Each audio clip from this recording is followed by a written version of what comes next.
কখনো চোখ রাঙ্গাইয়া মা বাবার সঙ্গে কথা বলিও না। আর যার মা বাবা দুনিয়াতে নাই, তোমরা ওই মা বাবার কথা স্মরণ করে আমি আল্লাহর দরবারে ফরিয়াদ করো, ওয়া কুর রাব্বিরহামহুমা কামা রাব্বায়ানি সগীরা। জবান খুলে বলুন সুবহানাল্লাহ। আল্লাহ বলে, সন্তান তুমি আমি মালিকের কাছে ফরিয়াদ করো, আল্লাহ গো আমার মা বাবার উপর তুমি রহম হইয়া যাও।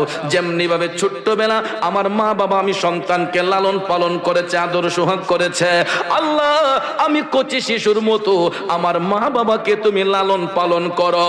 বন্ধুরা আমার, হাদিসে কুদসির মধ্যে এসেছে, সন্তান যখন চোখের পানি চাইরা মা বাবার আত্মার শান্তির জন্য দোয়া করে গো, ওই সন্তানের চোখের পানিটা জমিনে পড়ার আগেই আমার আল্লাহ তার মা বাবা রুহের উপর খুশি হইয়া যায়। চিৎকার মেরে বলুন না সুবহানাল্লাহ।